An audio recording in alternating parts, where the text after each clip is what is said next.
ஒரு ராஜா இருந்தார். அந்த ராஜாவுக்கு ஒரு மந்திரி. ராஜா ரொம்ப நியாயமானவர், நேர்மையானவர், கண்டிப்பானவர். தப்பு செய்கிறது யாராக இருந்தாலும் தண்டனை கொடுப்பார். வேண்டியவங்களுக்கு ஒரு நியாயம், வேண்டாதவங்களுக்கு ஒரு நியாயம்ங்கிறதெல்லாம் அவர்கிட்ட கிடையாது. ஒரு சமயம் அரசவையில் அந்த அமைச்சரே விதிமுறைகளுக்கு புறம்பா ஏதோ நடந்துகிட்டு இருக்கார். மன்னருக்கு கோபம் வந்துட்டுது. உடனே அந்த அமைச்சரை கிட்டத்தில் கூப்பிட்டு அவர் கன்னத்தில் ஓங்கி ஒரு அறை கொடுத்துட்டாராம். உடனே அந்த அமைச்சர் என்ன பண்ணார் தெரியுமா? நேராக போனார். அங்கே நின்றுகிட்டு இருந்த இன்னொருத்தர் கன்னத்தில் ஓங்கி அரைஞ்சார். அறை வாங்கினவர் திகைச்சு போயிட்டார். இவர் ஏன் நம்மளை அரைகிறார் அப்படின்னு யோசனை பண்ணார். மன்னரும் திகைச்சு போயிட்டார். நாம இவரை அரைஞ்சா அதுக்காக இவரு போய் இன்னொருத்தரை அரையணுமா அப்படின்னு யோசனை பண்ணார். இவருக்கு என்ன பைத்தியமானு கூட நினைக்க ஆரம்பிச்சுட்டார். ஆனால் என்ன ஆச்சுன்னா, அப்புறம் அமைச்சர் அவர் கவனிச்சுக்கிட்டு இருந்தாரா, அவர் இன்னொருத்தரை அரைஞ்சார் இல்லையா, அந்த அறை வாங்கின ஆசாமியை பார்த்து கத்திக்கிட்டு இருந்தார். யார்? அமைச்சர். ஏன்பா என்கிட்ட அறையை வாங்கிக்கிட்டு இப்படி விவரம் இல்லாமல் நின்றுட்டு இருக்கிறிய, நான் உனக்கு கொடுத்ததை நீ வேற யாருக்கிட்டையாவது கொடுத்துரு அப்படின்னார். உடனே அந்த ஆள் பார்த்தான். தனக்கு அடுத்தபடியாக நின்றுக்கிட்டு இருந்தவனை ஓங்கி ஒரு அறை அரைஞ்சான். அவன் கன்னத்தை தடவிட்டே யோசனை பண்ணான். இது ஏதோ புரிஞ்சுக்கிட்ட மாதிரி அடுத்தாப்புல நின்றுக்கிட்டு இருந்தவனை அரைஞ்சான். இப்படி இந்த அறை மாறி மாறி போய்கிட்டே இருக்குது. ஊரு பூரா பிரயாணம் பண்ண ஆரம்பிச்சுட்டுது. அன்னைக்கு ராத்திரி அந்த ராஜா படுக்கிறதுக்காக போனார். அந்த நேரம் பார்த்து அவர் கன்னத்தில் பலார்னு ஒரு அறை விழுந்தது. நம்மளே அரையிறது யாரு அப்படின்னு அதிர்ச்சியோட மன்னர் திரும்பி பார்க்கறாரு. அரைஞ்சது அவரோட மனைவி. என்னாச்சு உனக்குன்னு கத்துனார் ராஜா. உங்களுக்கு தெரியாதா, ஊரு பூரா ஒருத்தர் மாற்றி ஒருத்தர் மூலமா இந்த அறை பிரயாணம் பண்ணிட்டு வருது அப்படின்னாங்க அந்த அம்மா. அப்படின்னா ஆரம்பிச்ச இடத்துக்கே வந்துட்டுதா அப்படின்னாராம் மன்னர். என்ன சொல்றீங்கன்னு கேட்டிருக்காங்க. இவர் விவரத்தை சொன்னாராம். அப்படின்னா நீங்க ஆரம்பிச்சு வச்ச இந்த விளையாட்டை நான் முடிச்சு வச்சுட்டேன் அப்படின்னாங்களாம் அந்த அம்மா.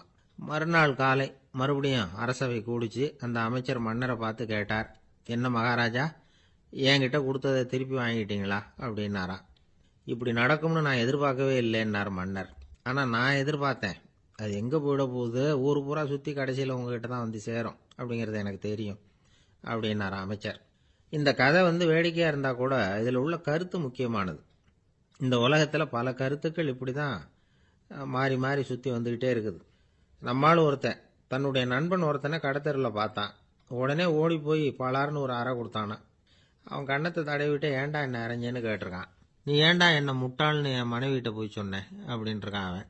உன்னை ஒரு முட்டாள்னு சொன்னதுக்காகவா நீ என்ன அரைஞ்ச அப்படின்னு கேட்டிருக்கான் இவன். டேய், நான் அதுக்காக அறையலப்பா, அது ஒரு பெரிய ரகசியம். நான் முட்டாளுங்கிறது அந்த ரகசியத்தை நீ ஏன் எங்கள் வீட்டில் போய் சொன்னேன், அதுக்காக தான் அரைஞ்சேன் அப்படின்னானா அவன். ஐயா, உங்கள் பேரை தொடர்ந்து தினம் கேட்டுக்கிட்டு இருக்கிறேன் அப்படின்னார் ஒருத்தர். தொடர்ந்து கேட்குறீங்களே, உங்களுக்கு காது வலிக்கலையா அப்படின்னு கேட்டோம். பேசுகிற உங்களுக்கே வாய் வலிக்கல அப்படிங்கிறப்போ கேட்குற எங்களுக்கு எப்படி காது வலிக்கும் அப்படின்னார். நம்ம உடம்புல ஒரு அதிசயம் என்ன தெரியுமா? ரொம்ப நேரம் நாம் நடக்கிறோம்னு வச்சுக்கோங்க, கால் வலிக்கும். ரொம்ப நேரம் வேலை செஞ்சால் கை வலிக்கும், உடம்பு வலிக்கும். ரொம்ப நேரம் பார்த்துக்கிட்டே இருந்தால் கண்ணு வலிக்கும். ரொம்ப நேரம் பேசிக்கிட்டே இருந்தால் வாய் கூட வலிக்கும். ஆனால் ரொம்ப நேரம் கேட்டுக்கிட்டே இருக்கிறதுனால காது வலிக்கிறது இல்லை. அதனால் கேட்கறதுக்கு முக்கியத்துவம் கொடுத்தாங்க நம்ம பெரியவங்க. திருவள்ளுவர் தேவையில்லாமல் வார்த்தைகளை உபயோகப்படுத்த மாட்டார். ஒரு திருக்குறள்னு எடுத்துக்கிட்டாவே அதில் மொத்தம் 7 வார்த்தைகள், அவ்வளவுதான். அப்படி 7 வார்த்தைகள் மட்டுமே உள்ள ஒரு திருக்குறளில் வள்ளுவர் ஒரே வார்த்தையை 5 தடவை உபயோகப்படுத்தியிருக்கிறார், திரும்ப திரும்ப பயன்படுத்தியிருக்கிறார். அப்படின்னா அதை எந்த அளவுக்கு வலியுறுத்தி சொல்றார் அப்படிங்கிறத நாம புரிஞ்சுக்கணும். அது என்ன குறள்? செல்வத்துள் செல்வம் செவிச்செல்வம், அச்செல்வம் செல்வத்துள் எல்லாம் தலை. செவிச்செல்வம்ங்கிறது அவ்வளவு முக்கியமானது. கற்றலின் கேட்டல் நன்று. அதிகம் கேட்கணுங்கிறதுக்காகத்தான் எவ்வளவு கேட்டாலும் காது வலிக்கிறது இல்லை. குறைச்சலா பேசணும், அதிகமாக கேட்கணும். இன்னொரு விஷயம் கவனிங்க. நம்ம உடம்புல கண்ணுக்கு மூடி இருக்குது, எதையாவது நாம் பார்க்க விரும்பலைன்னா உடனே கண்ணை மூடிக்கலாம். நம்ம வாய்க்கு மூடி இருக்குது, பேச விருப்பம் இல்லையா, வாயை மூடிக்கலாம். மூக்குக்கு கூட மூடிக்கிற வசதி இருக்குது, எதையாவது முகர விருப்பம் இல்லையா, மூச்சை அடக்கிக்கலாம். ஆனால் பாருங்க, காதுக்கு மூடி கிடையாது. அதை கையால் தான் மூட முடியும். யார் என்ன சொன்னாலும் அது நல்லதோ கெட்டதோ காதில் விழுந்துக்கிட்டு தான் இருக்கும். அறிவு தான் நல்ல விஷயங்களை எடுத்துக்கிட்டு கெட்ட விஷயங்களை விட்டுடணும். நல்ல கருத்துக்கள் நம்ம காதில் நிறைய விழுந்துக்கிட்டே இருக்கணும். அதை கேட்டு நாம் நல்லபடியாக வாழணுங்கிறது தான் படைப்பின் விருப்பம். ஆன்மீகவாதிகள் கூட ஒன்று சொல்லுவாங்க. அதாவது, ஆன்மீக பாதையில் நீங்கள் முன்னேறணும்னா முதல்ல சிரவணம் செய்யணும்பாங்க. அதாவது பெரியவங்க சொல்கிற நல்ல கருத்துக்களை கேட்கணும் அப்படின்னு அதுக்கு அர்த்தம். அதனால் யார் நல்ல கருத்துக்களை சொன்னாலும் அதை காது கொடுத்து கேளுங்க. இவ்வளவு கருத்துக்களையும் நம்ம நேயர் ஒருத்தர்கிட்ட சொல்லிகிட்டு இருந்தோம். அவரும் சரி சரின்னு தலையாடிக்கிட்டே இருந்தார். அப்புறம் சொன்னார், நீங்கள் சொல்கிறது சரிதான் சார், காதுக்கு மூடி இல்லைங்கிறது ரொம்ப சரி. அதனால தான் உங்கள் தகவல் கூட நாங்கள் விரும்புகிறோமோ இல்லையோ தினம் காதில் விழுந்துக்கிட்டு இருக்குது அப்படின்னார். எங்களுக்கு ரொம்ப பெருமையாக இருந்தது. அப்படியா அப்படின்னோம். ஆனாலும் என்ன மாதிரி சில பேர் நீங்கள் தகவல் சொல்கிற சமயத்தில் காதில் மூடி இல்லையேன்னு சொல்லி கவலைப்படுறதில்ல சார் அப்படின்னார். ஏன்னு கேட்டோம். காதை மூடுறதுக்கு தானே வசதி இல்லை, ரேடியோவை மூடுறதுக்கு வசதி இருக்குதுல்ல, அதனால் டக்குன்னு அதை மூடி வச்சுருவோம் அப்படின்னார். வங்க நாவலாசிரியர் சரத் சந்திரர் ஒரு நண்பர் அவர்கிட்ட வந்தார். வழக்கமாக எல்லா எழுத்தாளர்கள்கிட்டையும் கேட்குற ஒரு கேள்வியை கேட்டார். நீங்கள் எழுத்துத்துறைக்கு வந்தது எப்படி? இதுதான் கேள்வி. அதை தெரிஞ்சு என்ன பிரயோஜனம்னார் சரத் சந்திரர். சும்மா சொல்லுங்களேன், தெரிஞ்சுக்கிறேன் அப்படின்னார் வந்தவர். சரி சொல்கிறேன்னு ஆரம்பித்தார். நான் ரங்கூனில் வேலை பார்த்துக்கிட்டு இருந்தேன். சம்பளம் பத்தல. வேலையும் பார்த்துக்கிட்டு ஒரு பலசரக்கு கடை வைக்கலாம்னு நினச்சேன். என்னால் மளிகை கடை வச்சு சரியாக நடத்த முடியுமாங்கிற சந்தேகம் என் மனைவிக்கு. அதை சோதனை பண்ணி பார்க்கணுங்கிறதுக்காக சில பொருள்களின் அளவு, அதோட விலை, இப்படி சிலதை சொல்லி எல்லாத்தையும் மனக்கணக்காக கூட்டி போட சொன்னாங்க. என்னால் சரியாக கூட்டி சொல்ல முடியல. உங்களால் மளிகை கடை நடத்த முடியாதுன்னு சொல்லிவிட்டாங்க. உடனே என்ன பண்ணுறது, வேறு வழி இல்லை, கதை எழுத ஆரம்பிச்சிட்டேன் அப்படின்னார். கேட்டவருக்கு சிரிப்பு வந்துட்டு தான். சரத் சந்திரர் ஒரு பக்கம் சீரியஸான நாவல்கள், சிறுகதைகள் எழுதியிருந்தாலும் அவருடைய இன்னொரு பக்கம் வேற விதம். நண்பர்கள்கிட்ட பேசும்பொழுதும் சரி, அவர்களுக்கு கடிதங்கள் எழுதும் போதும் சரி, கேலியும் கிண்டலும் நகைச்சுவை உணர்வும் அதிகமாக இருக்கும். காந்திஜி ஒரு சமயம் கல்கத்தாவுக்கு வந்திருந்தார். தேசபக்தர்கள் பல பேர் அவர்கிட்ட பேசிக்கிட்டு இருந்தாங்க. அப்போது சரத் சந்திரரும் அங்கே இருந்தார். கிரண் சங்கர் ராய் அப்படிங்கிறவரும் அங்கே இருந்தார். அவர் சொன்னாராம், காந்திஜியோட பழகிய முதல் வங்காளி நான் தான். போயர் யுத்த காலத்தில் இவர் லண்டனுக்கு வந்திருந்தப்போ என்கிட்ட தான் வங்காள மொழி கற்றுக்கிட்டார் அப்படின்னாராம். உடனே சரத் சந்திரர் காந்திஜியை பார்த்து, இவர் உங்களுக்கு வங்காள மொழி கற்றுக் கொடுத்தது உண்மைதானா அப்படின்னாராம். ஆமான்னாராம் காந்தி. அதனால தான் உங்களால் வங்காள மொழி கற்றுக்க முடியல அப்படின்னாராம். எல்லாரும் சிரிச்சாங்களாம். சரத் சந்திரர் சாம்தாபேர் அப்படிங்கிற கிராமத்தில் தங்கியிருந்தார். ஒரு இலக்கிய நிகழ்ச்சியில் கலந்துக்கிறதுக்காக. அதுக்காக ஒரு கல்கத்தாவுக்கு போக வேண்டிய சூழ்நிலை. அதுக்காக புறப்பட்டார். அந்த சமயத்தில் பின்னாடி இருந்து யாரோ அவரை கூப்பிட்டாங்க. இப்படி கூப்பிட்டவரை பார்த்து இன்னொருத்தர் யாரோ அதட்டி இருக்கிறாங்க. போகிறவரை ஏன் இப்படி கூப்பிடுறீங்க அப்படின்னு. ஏன் கூப்பிட்டா என்னன்னு கேட்டிருக்கார் சரத் சந்திரர். புறப்படுறவங்கள பின்னாடி இருந்து கூப்பிடுறது அபசகுனம், போகிற இடத்துல ஏதாவது ஆபத்து வரலாம் அப்படின்னு அதுக்கு விளக்கம் கொடுத்துருக்கிறார் அவர். உடனே சரத் சந்திரர் சொன்னாராம், இதோ இவங்க என்ன இலக்கிய கூட்டத்துக்கு அழைச்சிட்டு போகிறாங்களே, இதை விட வேற என்ன ஆபத்து வந்துட போகுது அப்படின்னாராம். இப்படி சரத் சந்திரருக்கு இயல்பாகவே நகைச்சுவை உணர்வு உண்டு. அவருடைய நண்பர் ஒருத்தர் வீட்டுக்கு கூப்பிட்டுருந்தார். அங்கே ஒரு கச்சேரிக்கு ஏற்பாடு பண்ணியிருந்தாங்க. சரத் சந்திரருக்கு இயல்பாகவே கச்சேரியில் நீண்ட ஆலோசனையெல்லாம் கேட்கறதுக்கு பொறுமை இருக்காது. அதனால் மெதுவாக பாட போகிறவர் எப்படி அப்படின்னு கேட்டிருக்கார். அவருக்கு ரொம்ப நல்லா பாட தெரியும் அப்படின்னு சொல்லியிருக்கிறாங்க. அதுக்கு சரத் சந்திரர், பாட தெரியுங்கிறது சரி, பாட்டை நிறுத்த தெரியுமா, அதை சொல்லுங்க முதல்ல அப்படின்னாராம். ஒரு ராஜா ஊரெல்லாம் சுற்றி பார்த்துட்டு வரலாம்னு ஒரு நாள் புறப்பட்டு போனார். ஒரு இடத்துல தறி நெசவு வேலை ரொம்ப மும்முரமாக நடந்துக்கிட்டு இருந்தது. ஒரு பெரியவர் தறியால் நெசவு வேலை செஞ்சுக்கிட்டு இருந்தார். பக்கத்தில் ஒரு அழகான பொண்ணு உட்காந்து நூலை சுற்றிக்கிட்டு இருக்குது. ராஜா அந்த பெரியவரை பார்த்து, யார் இந்த பொண்ணுன்னு விசாரித்தார். ராஜா அப்படி கேட்டதும் அவருக்கு ரொம்ப பெருமையாக போயிட்டுது. ஏன்னா உட்காந்துருந்தது அவரோட மகள். அரசே, இது என்னுடைய மகள், இவ வேகமாக நூல் திரிக்கக்கூடியவள், வைக்கோல் எடுத்து இவ திரிச்சா கூட அது எல்லாம் பவுனிழையாக வெளியில் வரும் அப்படின்னு ஒரு ராசி இவளுக்கு அப்படின்னு ரொம்ப பெருமையாக ராஜா கிட்ட சொன்னார். ராஜா இதை கேட்டதும் அசந்துட்டார். அப்படியா, இவ்வளவு அழகும் சாமர்த்தியமும் உள்ள இந்த பொண்ணு என்னோட வரட்டுமே, இவளை என் மருமகளை ஆக்கிக்கிறேன் அப்படின்னார் ராஜா. அந்த பெரியவருக்கு ஒன்றும் புரியல. ஏதோ கொஞ்சம் பெருமையாக சொல்ல போக அது இப்படி ஆயிட்டுதே அப்படின்னு கவலைப்பட்டார். இருந்தாலும் ராஜா பேச்ச தட்ட முடியுமா, மகளை அனுப்பி வச்சுட்டார். ராஜா அந்த பொண்ணை அரண்மனைக்கு அழைச்சிட்டு வந்தார். அங்கே ஒரு அறையில் வச்சு பூட்டி விட்டார்.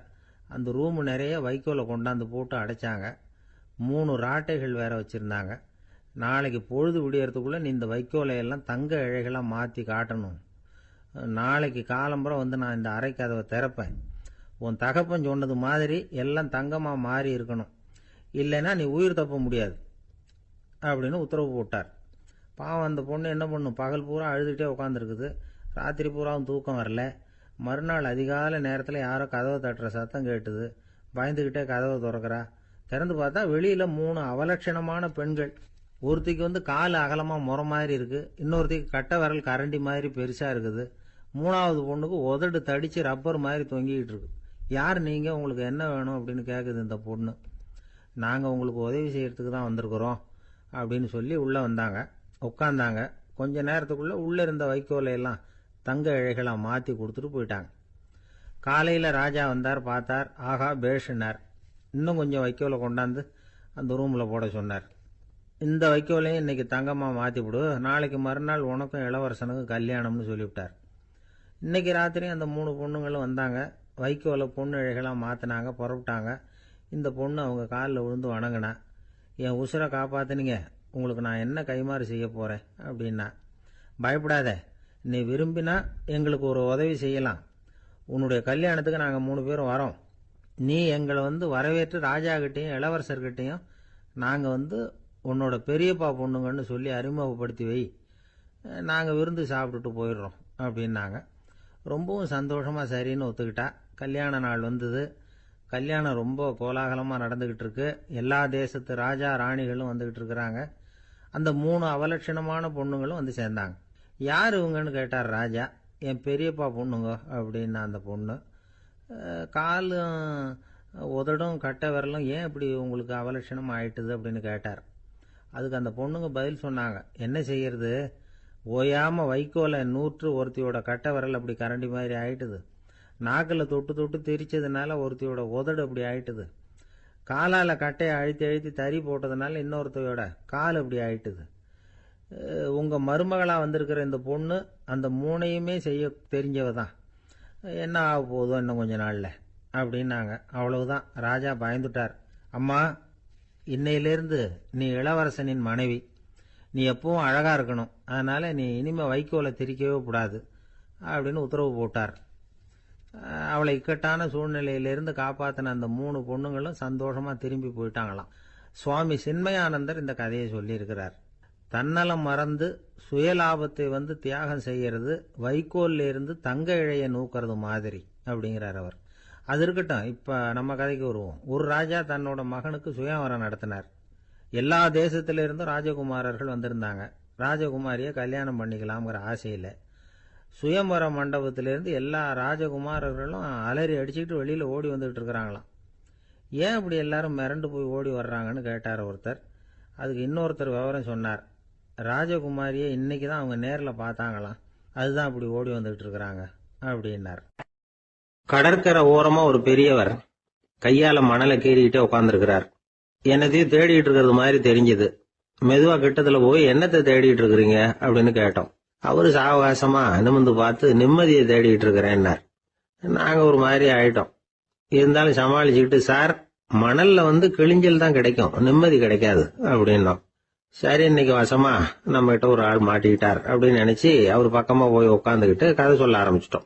ஒரு பெரிய மன்னர் இருந்தார். அவருக்கு எல்லா வசதியும் இருந்தது. இருந்தாலும் ஒரே ஒரு குறை. அது என்னன்னா நிம்மதி இல்லைங்கிற குறை. அரண்மனையில தினமும் கலை நிகழ்ச்சி, நாட்டியம் எல்லாம் நடந்துகிட்டு தான் இருந்தது. இருந்தாலும் நிம்மதி இல்லை. சரி, நிம்மதி எங்க கிடைக்கும் அப்படின்னு தேட ஆரம்பிச்சார். உடனே அதுக்கான முயற்சிகள்ல தீவிரமா இறங்கினார். நாட்டில் உள்ள தத்துவ மேதைகளை எல்லாம் கூப்பிட்டுட்டு வர சொன்னார். எல்லாரும் வந்து சேர்ந்தாங்க. அவங்கள பார்த்து நிம்மதி எங்க இருக்குது அப்படின்னு விசாரிச்சார். அவங்களுக்கு அது தெரிஞ்சா ஏன் இப்படி ராஜா முன்னாடி வந்து நின்றுட்டு இருக்க போறாங்க? ராஜாவோட கேள்விக்கு ஒவ்வொருத்தரும் ஒவ்வொரு மாதிரி விளக்கம் கொடுக்க ஆரம்பிச்சிட்டாங்க. எந்த பதிலும் ராஜாவுக்கு திருப்தி அளிக்கக்கூடிய அளவுக்கு இல்லை. சரி, போயிட்டு வாங்கன்னு சொல்லி அவங்கள எல்லாம் அனுப்பி வச்சுட்டார். ஒரு நாள் அவர் மாளிகையில உப்பரிகையில நின்றுட்டு இருக்கிறார். அந்த சமயத்துல தெருவுல ஒரு பிச்சைக்காரன் ரொம்ப உல்லாசமா பாட்டு பாடிக்கிட்டே போயிட்டு இருக்கிறான். குரல்ல ஒரு சந்தோஷம், நடையில ஒரு மிடுக்கு. அவங்ககிட்ட கொஞ்சம் கூட கவலை இருக்கிறதா தெரியல.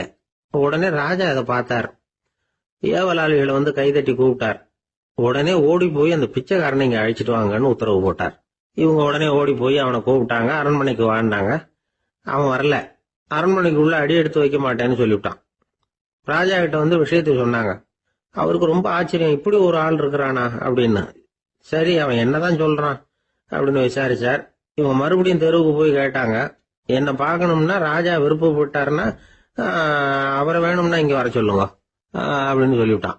அதை வந்து ராஜா கிட்ட சொன்னாங்க. அவருக்கு கோபம் வரல. இவ்வளவு சுதந்திர உணர்வோடு இருக்கிறவன் சாதாரண ஆளா இருக்க முடியாது அப்படின்னு நினைச்சார். உடனே கிடுகிடுன்னு இறங்கி தெருவுக்கு வந்தார். பிச்சைக்காரங்கிட்ட போனார். நீ கவலைப்படாம சந்தோஷமா பாடிட்டு போறியே, அது எப்படி முடியுது உன்னால அப்படின்னு கேட்டார். ஏன் அப்படி கேக்குறீங்கன்னு அவன், அதுக்கு இல்ல, எனக்கு அரண்மனையில எவ்வளவோ சுகபோகங்கள்லாம் இருக்கு, இருந்தாலும் நிம்மதி இல்ல. இது ஏன்னு எனக்கு தெரியல. இந்த தேசத்துல உள்ள அறிஞர்களை எல்லாம் கூப்பிட்டு கேட்டு பார்த்துட்டேன், அவங்களுக்கும் தெரியல. உன்னை கேட்டா தெரியும்னு நினைச்சேன், அதனாலதான் சந்திக்கிறதுக்கு ஆசைப்பட்டேன். ஆனா நீ வரமாட்டேன்னுட்டியே அப்படின்னார். பிச்சைக்காரன் கடகடன்னு சிரிக்க ஆரம்பிச்சுட்டான். மகிழ்ச்சிக்கும் உங்களுக்கும் தடையா இருக்கிறது இந்த மாளிகை தான். இதை விட்டுட்டு வெளியில வந்துட்டா நிம்மதி தேடிட்டு வந்துரும்னா.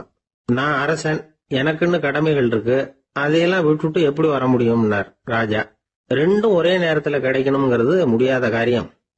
உங்க சுகபோகத்துக்கு விலையாதான் உங்க நிம்மதியை கொடுத்துக்கிட்டு இருக்கிறீங்க. என்ன பாருங்க, என்கிட்ட எதுவும் இல்ல, அதனால எதுவும் போயிடுமோங்கிற பயமும் இல்ல, நிம்மதியா இருக்கிறேன் அப்படின்னா அவன். ராஜா உடனே சந்தோஷப்பட்டு தன்னுடைய மேலங்கியை எடுத்து அவனுக்கு பரிசா கொடுத்தாரான். அவன் சிரிச்சுக்கிட்டே அதை வாங்க மாட்டேன்னு விட்டானான். இதை நீங்க எனக்கு கொடுக்கறதுனால எந்த பயனும் இல்ல, அதே நேரத்துல அதை வாங்கிட்டேன்னா அடுத்த வினாடியிலிருந்து அதை எப்படி காப்பாத்துறதுங்கிற கவலை எனக்கு வந்து சேர்ந்துரும், அப்புறம் தூக்கம் வராது, நிம்மதி போயிடும் அப்படின்னானா. சொல்லிவிட்டு அவன் பாட்டுக்கு சந்தோஷமா பாடிட்டே போயிட்டான். நிம்மதி எங்க இருக்குங்கிறதையும் ராஜா தெரிஞ்சுக்கிட்டார். அந்த இடத்துக்கு தன்னால போக முடியாதுங்கிறதையும் அவர் புரிஞ்சுக்கிட்டார். இப்படி இந்த கதைய அந்த கடற்கரையில மணலை கீறிக்கிட்டே உட்கார்ந்துருந்தார அந்த பெரியவர்கிட்ட சொல்லி முடிச்சோம். அவர் முகத்துல ஒரு தெளிவு தெரிஞ்சது. எங்களை நிமிர்ந்து பார்த்தார். ரொம்ப நன்றிங்க, இப்ப எனக்கு தெரிஞ்சு போச்சு, நிம்மதி வேணும்னா அதுக்கு என்ன பண்ணணும்னு இப்ப நல்லா புரிஞ்சுக்கிட்டேன் அப்படின்னார். என்ன புரிஞ்சுக்கிட்டீங்கன்னு கேட்டோம். இனிமே இந்த பக்கம் வந்தா உங்க கண்ணுல படாத இடமா பார்த்து உட்காரணும்னு புரிஞ்சுக்கிட்டேன் அப்படின்னார்.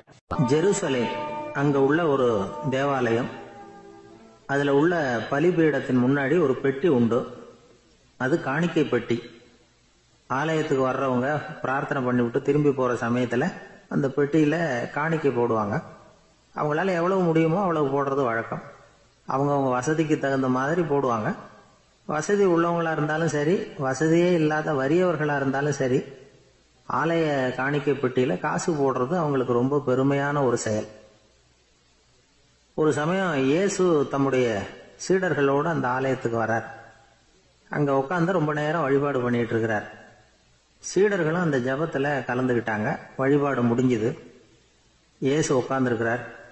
காணிக்கை பெட்டியில காசு போடுறவங்கள கவனிக்கிறார். சீடர்களும் அதையே கவனிச்சுக்கிட்டு இருக்கிறாங்க. ரொம்ப பேர் வரிசையா வந்தாங்க. அவங்களால முடிஞ்ச அளவுக்கு காசு போட்டுட்டு அவங்க பாட்டுக்கு போய்கிட்டு இருக்கிறாங்க. வசதியானவங்க நிறைய பேர் வந்தாங்க. அதுக்கு மத்தியில வயசான ஒரு அம்மா, அவங்களும் வந்து காசு போட்டுட்டு போறாங்க. இப்போ இயேசு தன்னுடைய சீடர்கள் பக்கம் திரும்பினார். ஒரு கேள்வி கேட்டார். இப்போ இந்த காணிக்கை பெட்டியில நிறைய பேர் வந்து காசு போட்டுட்டு போறத நீங்க கவனிச்சிங்க. இன்னைக்கு இந்த காணிக்கை பெட்டியில ரொம்பவும் அதிகமா காசு போட்டது யார் அப்படின்னு கேட்டார். முதல்ல வந்தார ஒரு பெரிய மனுஷன், அவர் தான் அதிகமா போட்டார் அப்படின்னாரு ஒருத்தர். மூணாவதா வந்தவர் தான் அதிகமா போட்டார், நான் கவனிச்சேன் அப்படின்னாரு இன்னொருத்தர். இப்படி ஆளுக்கு ஒரு விதமா சொல்றாங்க. கடைசியா இயேசு சொன்னாராம், இன்றைக்கு அந்த பெட்டியில அதிகமா காசு போட்டவங்க அந்த வயசான அம்மா தான் அப்படின்னாராம். சீடர்களுக்கு ஒன்றும் புரியல. அந்த அம்மா ரொம்ப ஏழையாச்சே, அவங்க எப்படி அதிகமா காணிக்கை செலுத்த முடியும் அப்படிங்கறது அவங்க சந்தேகம். இயேசு விளக்குனார். நிறைய பேர் வந்தாங்க, நிறையவே காசுகள் போட்டாங்க, அது உண்மைதான். ஆனாலும் அந்த அம்மா என்ன பண்ணாங்க கவனிச்சிங்களா? வந்தாங்க, தன்னுடைய காசு பைய திறந்தாங்க, அப்படியே கொட்டுனாங்க. அதுல இருந்தது ரெண்டு காசுகள் தான். அந்த 2 காசும் காணிக்கை பெட்டியில விழுந்துட்டுது. மற்றவங்க எல்லாம் தங்கள்கிட்ட இருந்த செல்வத்தின் ஒரு சிறு பகுதியை எடுத்து பெட்டியில போட்டாங்க. ஆனா இந்த அம்மா தன்கிட்ட என்ன இருந்ததோ அதை அப்படியே போட்டுட்டாங்க. தன்னுடைய பிழைப்புக்காக வச்சிருந்த அவ்வளவையும் இழக்கிறதுக்கு தயாராயிட்டாங்க. அவ்வளவு தாராள மனசு அவங்களுக்கு. அதனால அவங்க செலுத்தின காணிக்கை தான் அளவுல அதிகம் அப்படின்னார். விலை மதிப்பில்லாத முத்து புதையல் ஒருத்தனுக்கு கிடைக்க போகுதுன்னு வச்சுக்கோங்க. அதன் மதிப்பை உணர்ந்தவன் என்ன பண்ணுவான்? அதை அடையறதுக்காக தன்கிட்ட இருக்கிற எதையும் கொடுக்கறதுக்கு தயாரா இருப்பான் இல்லையா, அது மாதிரிதான் இதுவும் அப்படின்னார். உலக மதிப்பீடுகளை துரும்பா தூசியா மதிச்சு அதையெல்லாம் உதறி விடுகிறவன் இறையருள் அப்படிங்கிற இணையில்லாத செல்வத்தை பெறுகிறான் அப்படிங்கிறது இதுல உள்ள கருத்து. இறைவனுக்காக இழப்பதுன்னா துன்பப்படுகிறவர்களுக்காக, ஏழைகளுக்காக, ஏதுமற்றவர்களுக்காக இழப்பது அப்படின்னு அர்த்தம். உங்கள் அயலானுக்கு நீங்கள் என்ன உதவி செய்தாலும் அதை எனக்கே செய்கிறீர்கள் அப்படின்னு இயேசு சொல்லியிருக்கிறார். அடுத்தவங்களுக்கு உதவணுங்கிற குணம் இன்னைக்கு ரொம்ப குறைஞ்சு போச்சு.